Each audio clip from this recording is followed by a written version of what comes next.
those makeover shows where someone nominates their super deserving friend to fall under the well-meaning wrath of a bunch of hair and makeup artists? That friend who's always doing everything for everyone else and never takes any time for themselves. So their clothes are frumpy and their hair is stringy and they're so badly styled that they can't even smile in the before picture. Then they get a haircut and some new clothes and ta-da, a brand new person emerges. One who definitely feels great about being told they're frumpy on TV and getting highlights they did not ask for. Well, in that spirit, I would like to formally submit a nomination because I can think of no one more deserving than the ocean. She's always doing everything for everyone else, and well, it's starting to wear her down. She's overtired, overfished, and full of last year's plastics. Hi, I'm Miriam Nielsen, and this is Study Hall Sustainability Makeover Ocean Edition.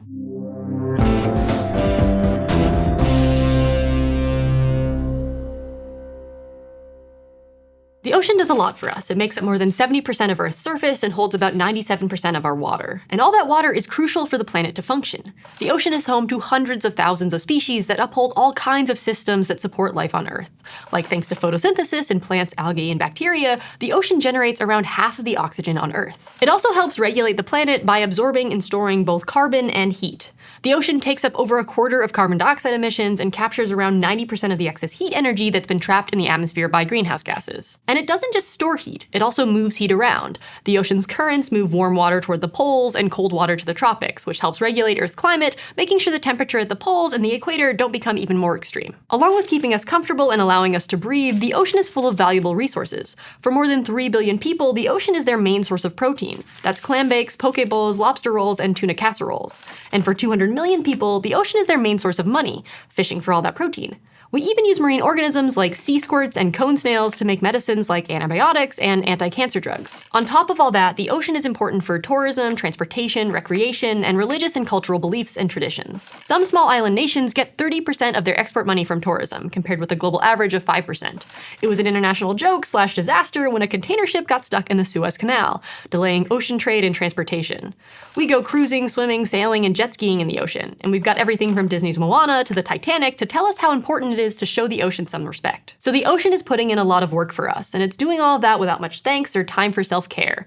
And the consequences of that, believe it or not, are way more disastrous than split ends or outdated fashion. First, as the ocean absorbs all that carbon dioxide from the atmosphere, the water becomes more acidic. Since the start of the Industrial Revolution in the 18th century, atmospheric carbon is 50% higher, and ocean acidity has risen 26%. And while acids might do wonders for your skin, it's a lot less wondrous for this poor little guy. It makes it more difficult for marine organisms like corals and crabs to build the hard structures and shells they need to survive. And the loss of corals and crabs means that other fish are losing both food sources and their habitat, since over 25% of all marine species, including 4,000 fish species, live in coral reefs. The ocean is getting hotter too. Since 1955, ocean temperatures have steadily increased, and 2023 was the warmest year on record so far. And while the increase is just a fraction of a degree Celsius, that small number has huge implications. Due to these warmer temperatures and increased ocean acidity, more than 90% of the coral in the Great Barrier Reef in Australia has experienced substantial damage like bleaching, which is worse for coral than it is for your hair.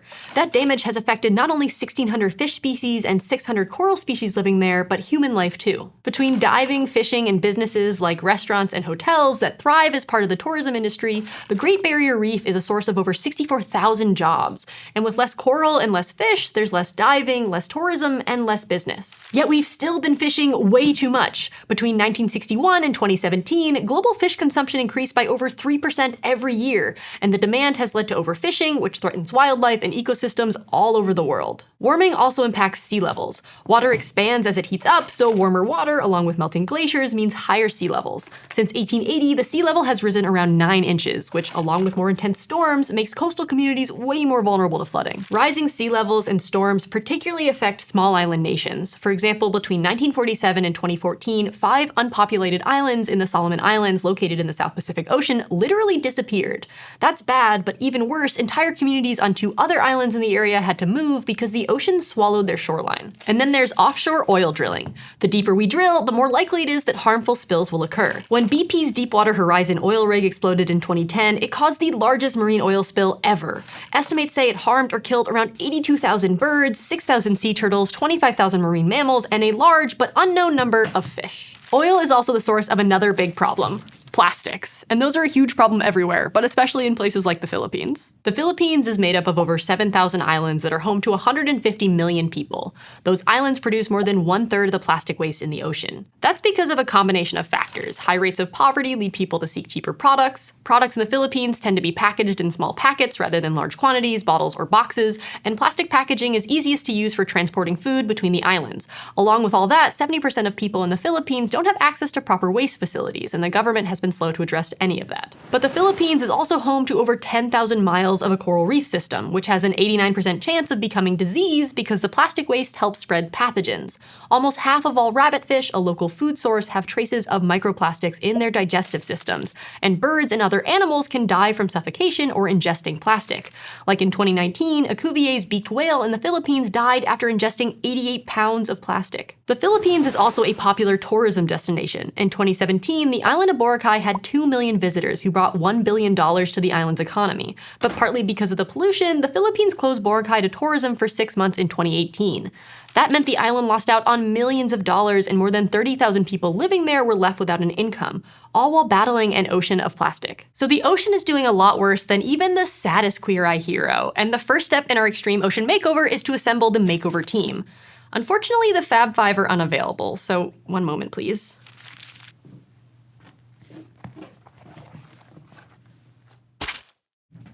It can be kind of tricky to figure out exactly who's responsible for the ocean. That's because a huge amount of the ocean doesn't belong to anyone.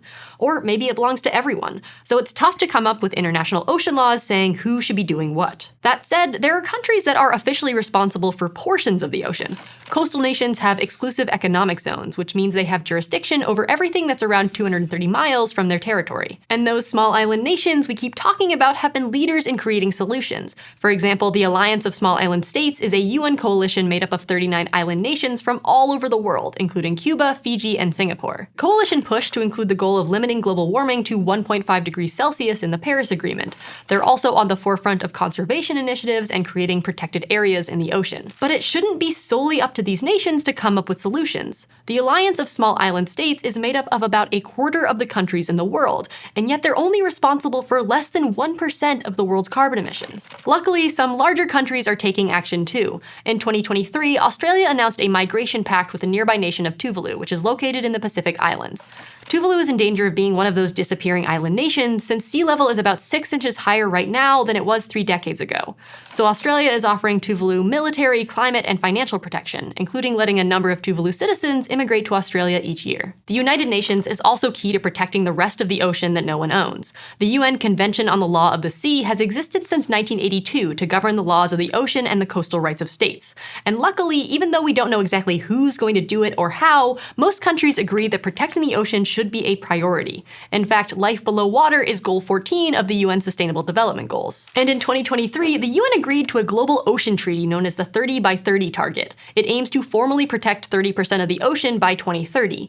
These protected areas will have limits to human activity such as drilling and diving to protect habitats and biodiversity. The UN has also dubbed the decade between 2021 and 2030 as the United Nations Decade of Ocean Science for Sustainable Development, or the much catchier and easier to say version, the Ocean Decade. The idea is to use this decade to support projects that monitor pollution, spread the word about ocean sustainability challenges, and research sustainable solutions to current problems with marine ecosystems. At the end of the day, a lot of the ocean stress is due to humans emitting excessive greenhouse gases into the atmosphere, causing climate change. That's what has led to sea level rise, warming, acidification, more severe storms, and all the other negative impacts that are only going to continue. By 2050, sea level in the United States could be up to 12 inches higher than it is today. By 2100, coastal areas will experience widespread damage, requiring people to move to higher elevation. Hurricanes will be more intense and cause even more damage to coastal communities, and 1/3 of the animals in the ocean could go extinct within the next 300 years. So not only does the ocean deserve a makeover and some TLC, she really needs it. It'll be nice to give back, let the ocean have some me time, and thank her for all she's done while making her look good and feel good too. But this also isn't just about a one-time makeover. Just like in real life, those highlights will grow out, the split ends come back, and those new, stylish outfits outfits won't last forever. If we want the ocean to be replenished and rejuvenated so that life on Earth can continue to thrive, it's gonna take some ongoing maintenance from all of us. If you're enjoying this series and are interested in taking the full study hall sustainability course and earning college credit from ASU, check out gostudyhall.com or click on the button to learn more. And if you want to help us out, give this video a like, comment your favorite makeover show, and smash that subscribe button. Thanks for watching. See you next time.